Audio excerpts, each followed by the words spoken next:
Now, where did I put it? Here it is. Welcome to the Toolbox, where my guests and I discuss the tools they use every day to manage life, trauma, and everything in between. It may not be applicable right now, but it's another tool for your toolbox.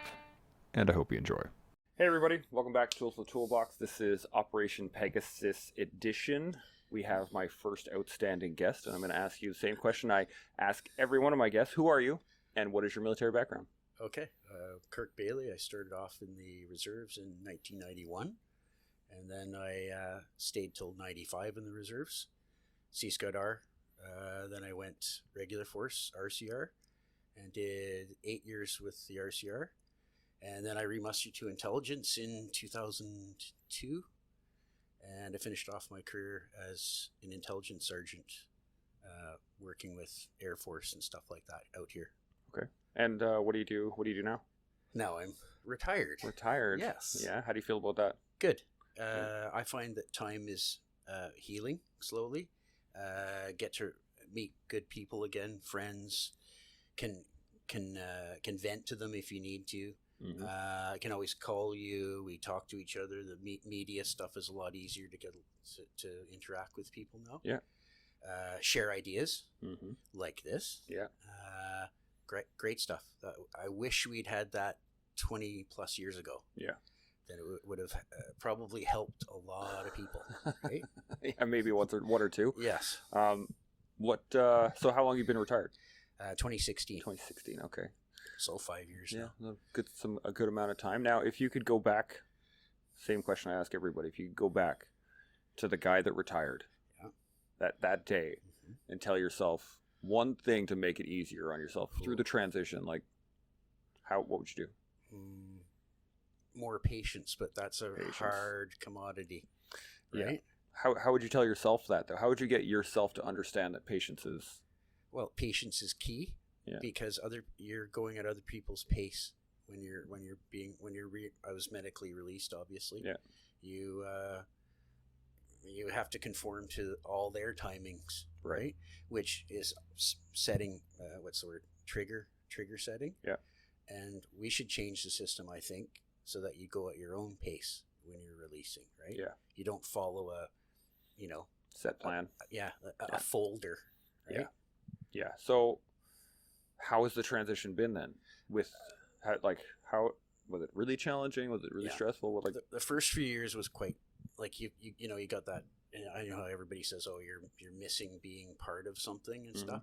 Yeah, but it's even more like your body needs it too. Does that make sense? Yeah. Like it's strange. Like you seek out that, this or and I seek that out in the form of a motorcycle club. Yeah. Which was maybe not the best way of doing things, right? So that was that was challenging, confusing, because I was still not probably firing on all cylinders. Yeah. They were feeding us copious amounts of drugs, which didn't make things clearer. Yeah. There wasn't really any support. This is a support group, but there wasn't any of that. Yeah. How they go. There wasn't really a transition then either. I mean, I was one of the ones that had to wait 9 months for my pension. Fuck. Shit like that, right? Yeah. So it's just like, my God, okay. Thank God I'd saved, 30 grand to pay the mortgage and stuff, right? Yeah. So just that sort of thing. And then, of course, VAC makes it, they don't help you unless you specifically ask them for specific things. Yeah. So just stuff like that. So quite frustrating, but patience would have, if I had a bit more patience, it would have been easier. Yeah. And you take something, not with a grain of salt, but when you have a bit more patience, you can fathom, you can formulate your own response. Yeah. You can have your own little plan, which is most people don't have. Yeah. I hope they are now, slowly. Like maybe this kind of helps people. Yeah.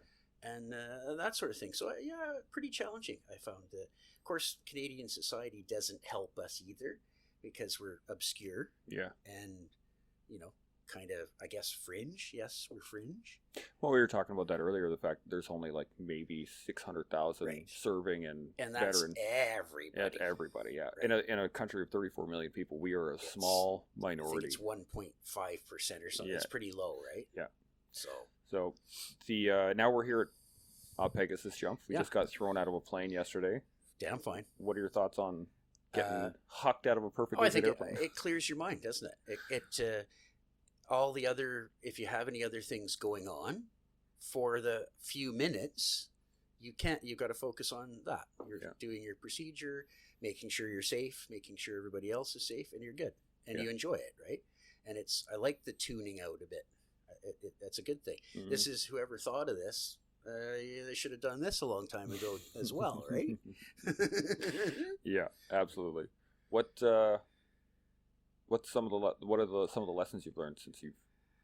Because I mean, we went through the whole jump course, and you went through the different stages. And is there anything that you've picked up on since you started? I like to proceed. We do well with procedure, don't we? Yeah. We like procedures. We follow procedure very, very efficiently. Mm-hmm.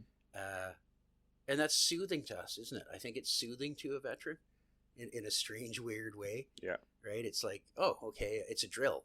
Yeah. I'm good at drill, and I like drill. Mm-hmm. So drill me, right? And it works. So, and it's not just, it can be any context, this, or in life in general. There you go. I know how guys always said, oh, I hated drill. You know what? I actually enjoyed drill. I did too. I did. Yeah. I found it therapeutic in a weird way. And when you're with other people that are doing the same thing at the exact time, I found that fun and empowering, right? And I think, if you drill down into somebody's mind, oh, I don't like drill. But then you go, but you kind of liked it sometimes, didn't you? And they're like, well, yeah, I guess so. Yeah. Begrudgingly, right? Yeah. But that's a good key. That's what makes us successful. Yeah. And you doing this sort of thing, it's a drill, isn't it? It's a drill. You set things up. You go through your mind in a drill format, right? So, I'm getting really woohoo today, right? But I feel good. Yeah. Good to see you. I enjoy watching your stuff online, and I'd like to be a part of it, right? I'm happy to have you here, man. This is the as you said, man, like drill plays into everything. And it's seared into our heads, isn't it? Yeah, absolutely, yeah. And it's nice. It's comforting. It's freeing, right? Like you Yes. get to a point where you're like, I don't need to think about anything except for the next command. Yes. What is the next command? Is this? Okay, I'm doing that. And we're at the stage now where we make our own next command, which is really nice. Yeah. Right? We're not beholden to anyone. Yeah. So that's the freedom of being retired. Yeah. Yes, we have to deal with VAC stuff, but we can take it in a measured actions. Absolutely. That's what I'm doing. I phoned you before this and I said blah to you. I'm like, oh shit, I'm getting, can I say fucked around? Yeah, but I mean, Getting fucked around again a little bit, right? Yeah. And you're like, you know what? That fucking blows. And I'm like, yeah. And I'm like, you know what though? I'll win because I will use that mindset of the drill mindset. Like, you might have got me on this one, but you won't get me on the next one, right? Yeah. Whereas when we're first out, we're all over the place. Fuck, yeah. You're like, well, you're like, what do I do next? You might ask someone and they would be fucked up too, and they'd be like, oh, I can't help you. You're like, holy shit! If you can't help me, who the fuck's gonna help me, right? So we do have to help ourselves. Absolutely. But I'm not gonna lie, I've been doing neurofeedback for 2+ years now, 2+ years. Amazing. It helps me. Walk me through how does that help? Well, it's like, what do you do for it anyway? Because somebody's never heard of neurofeedback. Right. So neurofeedback, I know the USSF has been doing it for years. Okay. Because of their tempo is quite high. Yeah. So they come back. They're on their op tempo. They go to the base neurofeedback people. They hook them up with electrodes to your brain. I'm sure you guys have heard. If you watch a movie and either it darkens or it lightens up or the sound goes up or goes down, it's training your brain to work efficiently, more efficiently. So with PTSD and other stuff, other brain injury stuff, TBIs, all that good stuff, because they're very similar. Yeah. It screws up you bounce all over the place. Yeah. Right? And can tell from even knowing me a few years ago, like in fucking Quebec, dude, I was ping, ping, ping, ping, right? Yep. Like bouncing around the walls, not literally and in figuratively here. It's taken that away, a lot of it. I can calm down a lot quicker, Mm-hmm. so that's grand, right? Because when you get amped up, Yeah. sometimes it takes a long fucking time, Yep. right? Yep. And it would be silly shit like, oh shit, I dropped my glasses. Yeah. Holy And fuck. they'd be jacked up End for a of couple the of goddamn days. Yeah. fucking world. You're like, Yeah. what? But you realize it. But this isn't following. Yeah. This is dragging you along in a different direction, right? Yeah. So with the feedback, no, calmer. So you do a year of electrodes right on your bloody brain. Okay. And that's with the movies that stimulates the different wavelengths to function a bit more efficiently. Yeah. And then you get to I'm at the like just basically maintenance stage now, where they put a different. You don't put the electrodes right on your head. It's more just pulses. Yeah. And it's kind of neat. It's weird because it's working because you close your eyes and you can see flashes. Eh? Mm-hmm. So that's electrical current, but it's so low. It's it's not frying your synopsis or anything. And You're not getting shocked. It's just enough to you're not. It's not like stimulate certain I areas. almost lost my arm to a rucksack. Yeah. The new one, and the guy I came out here and he zapped me. What's the pain guy? What's their terminology? Neuro guy or something. Yeah, I know what you're talking about. You know what I'm talking about? And he puts it on full and blows all my blood vessels. I'm like, no wonder it's twitching, dude. Yeah. You know what I mean? Yeah. So, but stuff like that, right? But I'm getting off topic. So, yes, feedback, grand. If it doesn't work for you, I'm sorry for you. Yeah. For me, it works. So, bloody rights, right? Well, that's the whole thing of this is the tools for the toolbox is that the tool may work for you, might not for me, might work for that guy, might work for that lady, might work for anybody, right? But it's get it out there. Yeah. Yeah. So you guys in Edmonton or wherever, I know there's obviously be one in Ottawa. There's probably one in TO. There might be one in Edmonton. I don't know. Yeah, there is. There's a few that do neurofeedback. Yeah, well, the only one in BC is Victoria. Okay. So thank God I'm on the island. I drive down twice a month. Yeah. And do my hour therapy. Mm-hmm. And great. And it's from a lady, a psychologist that started off with veterans, Canadian and U.S. Yeah. Knows all our backgrounds. All you have to say is what tour, when, and I'm sure she's had access to the war diaries and stuff. Yeah. So I don't have to go bleh. I don't have to pour your guts out. Yeah. Right, which is nice. Yeah. And she'll know, like if you say a certain fob or whatever, no worries. Do you know what I mean? You don't have to explain shit. My doc's the same way. She's a trauma specialist and works with veterans regularly. Most of her clients are. Yes. And when you start talking about military stuff, she gets it. She's heard it all before, and she's like, yeah, no, totally, 100% understand. Yeah, been there. Which is nice, isn't it? Yeah, it is. It's calming. Mm-hmm. You can actually tell what you're really thinking. Yep. Because the cognitive behavioral stuff is, you're talking with someone, but I need to trust you. I need to understand you. You need to understand me. Mm-hmm.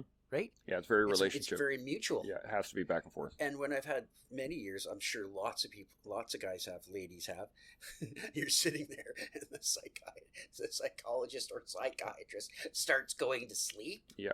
Right? Mm-hmm. And that's when I'm just like, oh, cool, we're done. Yeah. You see their eyes glaze over, like they just don't care, like and they're like, okay, I don't think we're going to go there. Yeah. Right? Yeah, we're such contextual people, too. Well, you have to know, we have to know that you've been through something that for you us can to relate to. relate to you and go like, oh, okay. It's not always the case, but it's nice. But it is nice. But it's easier for us to speak to people that have been in similar situations. I agree. Right? Any vet that's been in, GWAT vet who's been somewhere and chewed the fucking sand that we've chewed. It's very similar. We all just go, yep, been there. Yeah, like you don't even. It's so mutual. You don't even really have to talk about it. Yeah, exactly. That's what I mean. So when you find a doc that you don't have to explain everything. You don't have to give context. You don't have to say how bad it smelled in calf because you were near the poop. What your feelings were. Yeah, exactly. They're like, yep, okay, yep, I know that. I know what you're talking about. Right, because you know as well as I do, it's not all feelings. Yep. Right? It's you're right. It's memories. Yeah. It's the way your mind was remembering something. Yeah. Right? It might not be how you're reacting. It's all the movie that played in here, right? And memory's always suspect anyway, because we change it every time we access it, and things get molded. And over years, you start to lose details, but have other details. It morphs all the time. Right? Yeah, exactly. So it's nice to find docs that do that. I'm glad you were able to find somebody that actually you can tell. Works. You said that to me on the phone. You said, "Well, shit, Kirk, you're not as wired. Yeah. You don't seem as pingy, bouncing all over the goddamn place, right?" And I'm not. So it makes me feel better, right? So what are other than the neurofeedback, what's one of the biggest tools you use? I've been trying to walk a lot more, like PT activity, yourself a bit more, right? Yeah. Like I got with the new lady, and we got dogs, like gets me out, right? Yeah. I've got a little girl, so she keeps me fresh too, right? It's just, but everybody gets into, oh, fuck, I'm going to eat a whole fucking box of Chips Ahoy. Like, stupid shit. But for some ungodly reason, I think being overseas, the way we were poorly fed, I did 7 tours, dude, that my fucking eating mentality is screwed. Yeah.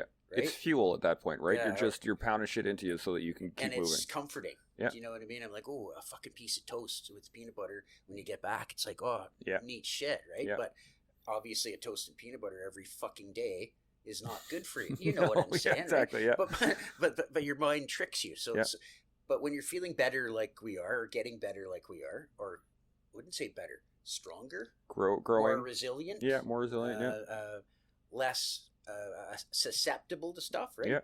Yeah. Then you can go, no, you know what, I'm going to have a piece of fruit. Yeah.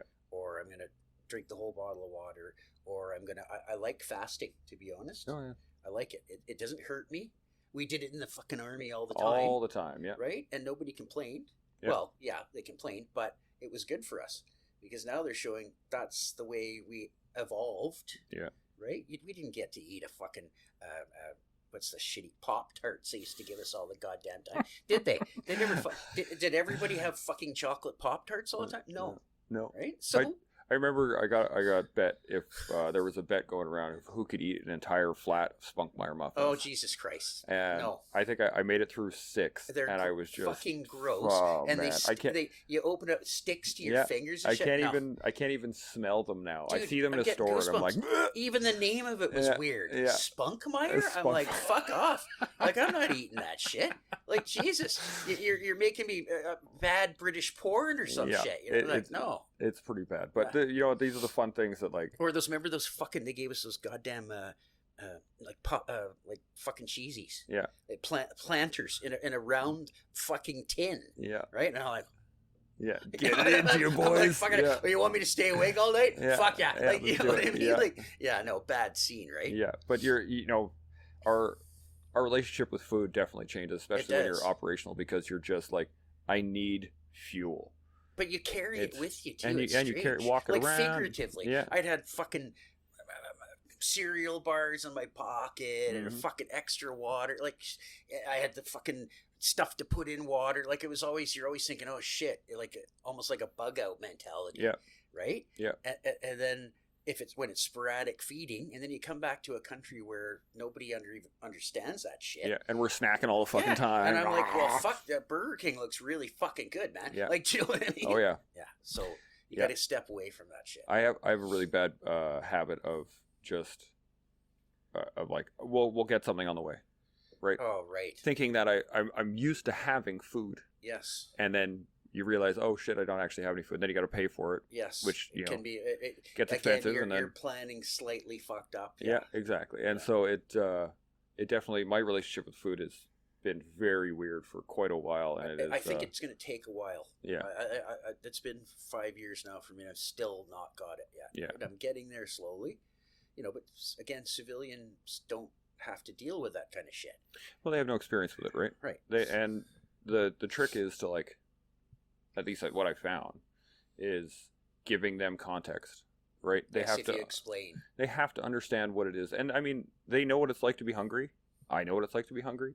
They know what it's like to just be able to go to a store and pick shit up, Yes, right? whereas we couldn't do that. But for us, we're just used to having food with us at Yes. all times. Yes. We always have snacks, or we always have It's food, or we got perfect. rations at our backpack, or like. It's the nature of the beast. So if we're out there, Yeah. we have food. So we don't have to really focus on making food. And so yeah, the relationship with it's it's off. It's a little Yeah. off, right? Yeah. See, that started with me. Like I did Yugoslavia for many years ago, '92, right? And we were not fed properly. Yeah. The food lines of communication were not established when we set up. So we were living under, your hooch, and you might have got a ration or you got a loaf of bread, shit like that, right? So I'm not gonna lie, I was a hoarder, man. I'm like, oh, can I have a British ration, please? When the Brit guy goes by, Yeah. and he's like, well, they're fucking gross. Yeah. You want one? I'm like, mm-hmm. Yeah. Like, do you know what I mean? Yeah, And I'll I take it. stick it in my rucksack. And Yeah. it's like, so somebody else would be like, I'm fucking hungry. And I'm like, well, I got some stuff. Do you Yeah. want it? I mean, You- it's technically do you know food. what I mean? Well, it's in a fucking bag, right? Better than eating shit you don't know where it comes from, Yeah, right? absolutely. Same with Afghanistan. Fuck me. We go on a gathering, sure, or something, and everybody's eating the fucking naan bread. Yeah. Like they're cooking it over shit, dude. Yeah. Sorry. It still tasted delicious. I know, but I might get the trots. Yeah. Do you know what I'm Yeah, I saying? know lots of guys that did. Right. So I Right. I Yeah. had my fucking, Yankee fucking 24-hour motherfucker, right? Yeah. I tried it once. I did. I had I did like it was rice with the chicken Yes, and then the naan bread and fuck man, it was delicious. Yes. I got so fucking sick Well, you afterwards. probably gurgled. Yeah. You started gurgling.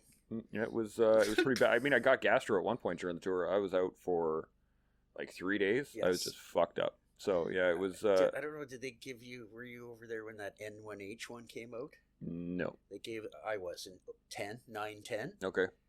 It happened back here, I guess, and of course they forced all of us to take Yeah, the fucking everybody's shot. got to get it. Yeah. I was in my pit for fucking 2 weeks. Yeah. I looked at the captain and I said, "You do not have an intencio. I'm going to go shit my guts out Yeah. and lay in my pit." Yeah. And he's like, "What?" I'm like, "Yeah, you shouldn't have given me the fucking shot." Yeah, it's on now. Especially when it's filthy there. Yeah. Your, There's shit in the air. Your immune system is compromised Yeah. anyway, Yeah. and then they're introducing something different. Yeah, totally new. Come Come on in, Tim. Right? So, yeah, no, this is good, dude. I enjoy this, and I can swear. Yeah, which is absolutely. expletives work. What's up, brother? I just 1800 mess tent. We're gonna have a mental health briefing. Nice. That's what we're just talking about. Yeah. See, that's kind of neat too that they are trying to incorporate that too. Yeah. Neat shit. It's things are out in the open now, aren't they? Yeah. Chance. They're not hidden anymore. Well, this is why I started talking, man. So let me tell you, my granddad was he was an engineer in World War II, and he never Spoke Never. a bloody thing. talked about it at all. Isn't And that like no nice? surprise. Yes. But I found out after Prodding. He was like no, not even that. I was like talking to my mom, and like she got bits and pieces growing Yes. up, right? And she was like, he really thought he was a coward Oh, why? because he didn't volunteer to go to the front, Who gives a shit? but he volunteered to serve. That's right. And he was an engineer, so he was fixing railroads and bridges and like working his ass off. He did see combat. Yes. I know he did because he got the stars for Well, it. he's doing his thing, man. And he still for 70 years. Because he felt like he didn't volunteer. No, because at one point they asked for guys to go up to the front of the line, right? He's And like- he didn't raise his hand. So what?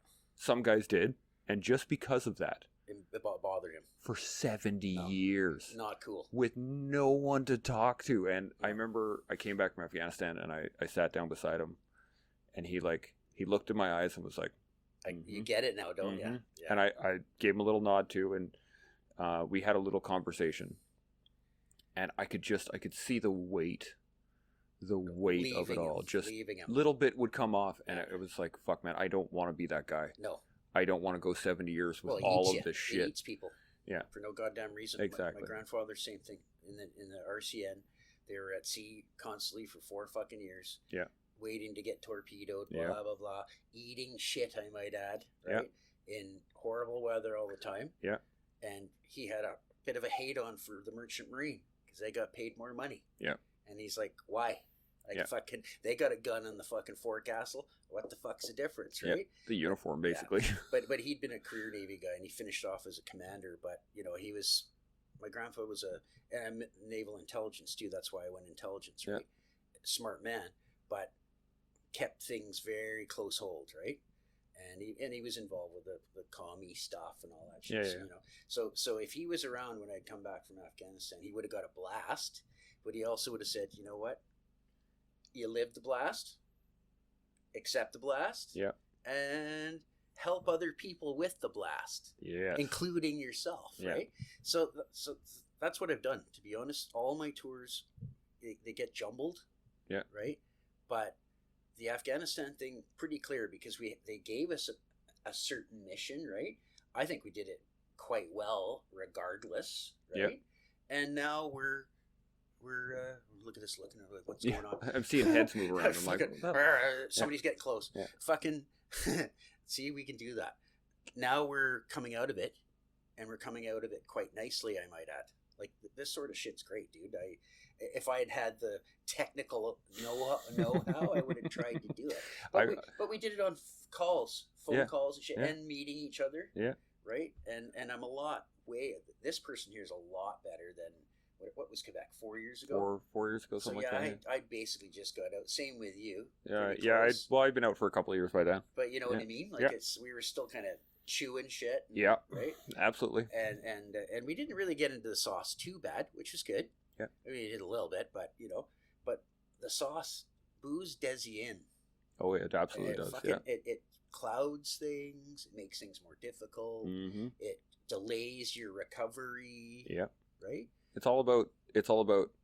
At least in my mind, when it comes to alcohol, it's mitigation. If it's not for the enjoyment of what you're doing, right, then why do it? Then there's no point for it. I agree. So, like, I like the taste of beer. Yes. Nice cold beer at dinner, cool. I have no desire to get drunk. I have no desire to get wasted. I love scotch and bourbon. Sipping, It's all about the flavor profiles and all this other stuff, right? I agree. It can be a tool as well. It can be a tool for sure to sit down with friends over a glass of scotch. That's one thing, right? And to give it a loosen a little bit. Yeah. Yes. But when it becomes more, it becomes like, this happened to me a little while ago. We were looking at groceries, and I looked in the fridge, and I was like, shit, I don't have any beer. Ugh. I need to go get beer. And the moment I said it, I was like, that's weird.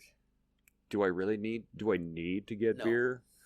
No, I don't. And I just stopped drinking for like 2 months. I'm just like, no, not doing this. To prove to myself that I could stop. That's good, right? And then after 2 months, I was like pretty comfortable with the fact that I had no real desire for it. And then a buddy of mine came over and he's like, hey man, blah, blah, blah, let's hang out and chill. And I'm like, sweet, I'll go get a 6-pack. And I went and got grabbed some beer. And it was just to be able to sit and chat over a cold beer. Yes, well, that was all it was. It has a social context to it, right? Absolutely. But the military, when I got in, and I'm sure by the time you got into it was still residual effects, shitloads of booze, dude. Oh, yeah. Okay, it was, if you weren't a hard drinker and you didn't go to the goddamn mess, then you were a fucking weirdo, right? Yeah. And you're like, well, okay, I kind of get it, but it was starting to wane, late 90s, early 2000s, starting to wane, and then they went anti. It's like, oh, fuck, if you go to the mess, you're an alcoholic. Yeah. You're like, well, but I get stuff done in the mess. I can interact with people, like especially senior NCO's mess. That's where you learn stuff. Yeah. You go, you're teaching something. Yes. Can you help me with this? Yeah. Like, we'd help each other, right? Absolutely. We'd make things more efficient. Yeah. And then they're like, well, why do you go to the mess? I'm like, well, I meet people. I have a couple of drinks, and that's it. Yeah. Like, oh, well, I don't go to the mess anymore. Like, I stay home and play video games. I'm like, well, that's kind of fucked. Like, I'm not in that mindset, right? Yeah. But the military went anti-booze too quickly. I mean, it was so far on the other pedestal, man. Like, I remember going to, a regimental party? Yes. Right? And everyone's out and just, the CO is fucking hammered. Yeah. He's hitting on fucking young privates and shit. And you're just like, what the fuck, Yeah, this is dumb. And then, I went to the officers' mess. Yes. They were having a party. And they were equally and they needed, we were staff. We were, giving out plates and shit. And, they got fucking just destroyed. Ridiculous. My buddy's girlfriend had to drive me, my buddy, and some random fucking major that pushed his way into the car back to the regiment where he slept in his office Yeah. for like 4 hours, right? And then got up and did PT, and we were just like, what the fuck, Yeah, not man? normal. Yeah. No. And that was the extreme when I first got in. Yes. And then it started to And then it wane. went right to the other side, and everyone's like, no fucking, No if you drinking. get a DUI, your fucking You're career punted. is gone. Yeah. And it's just like, whoa, man, like, You DUIs aren't good, obviously. Yes. But to fuck people's careers just because they got drunk one night. Yeah, no, that's wrong too. Yeah. So, like, obviously, teach a guy a lesson. You know, give him charges, whatever needs to be done to fucking sort it out, because that's not okay to be drinking and driving. No. That was the other thing I saw a lot of when I first got in, Oh, was fuck guys yeah. getting just loaded and then driving home. Well, it was standard SOP. Yeah. It was just Odd. garbage. Like but you would have had that at Edmonton, Petawawa. I remember with Hillier as the brigade commander. Yeah. Just shit like this, and we're having a huge smoker, regiment yeah. tug of wars and shit, and the MPs come over the fucking horn and go, "Don't go out the fucking north gate. That's where we're set up." Like, I mean, good on ya, but do you know what I'm saying? And Yeah. everybody's like, "Oh, that's fucking cool," you know, like shit like that, right? Mhm. And Hillier would make a joke. He's like, "Have fun this afternoon. Don't do too much. Yeah. Have a good Christmas or whatever. Have a Yeah. good summer, Yeah. right?" But Jesus, but now I don't know what it's like now. I'm so glad we're not in that now. Yeah, it's pretty crazy right now. So so we've talked about like exercise and dealing with booze Yeah. and all this stuff. What's something else that Me? you've been? You'll come and see. I got a museum, right? Yeah. I like to curate things. Okay. I like military stuff, Yeah. militaria stuff, Yeah. mostly to do with us. Yeah. Like Canadian stuff, Commonwealth stuff, a little bit of US. US is different. It's so big and There's so much of it. it's crazy. So it's not really worth anything. Yeah. Right. So that and in various periods, like Cold War stuff is neat. I've gotten into a lot of Cold War shit. Kind of like Mark Campbell's fucking in Edmonton there. His collection's amazing. Yeah. Oh man, he's And got mine fucking all will kinds of never stuff. be like that, but Yeah. it's therapeutic to me, right? Mhm.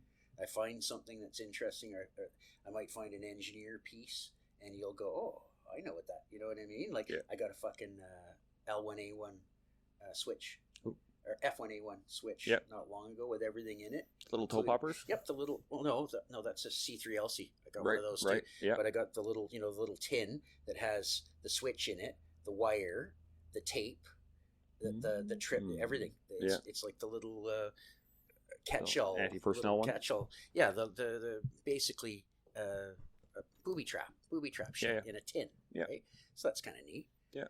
I think the tape had been taken off. Big fucking deal, right? But I find that therapeutic. It feeds my like of military stuff. or we're just recording, right? Yeah. Oh, yeah.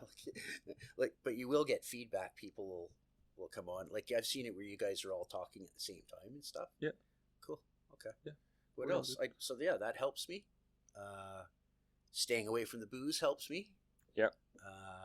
Trying to eat properly again helps me. Yeah. What else? Sleeping properly Oh, helps that's me. a big one. Yeah. Well, I think all of us have sleep apnea problems. I don't give a shit who you are. A lot of people have sleep problems. I know a lot of guys that got sleep apnea. Right. It's not just weight. I was diagnosed when I was in wicked shape. Right. It's they say it goes hand in hand with trauma. Unfortunately, No doubt. like your brain. You Yeah. know. So if I don't sleep properly, I turn into a dickhead, a tired, cranky dickhead. Yeah.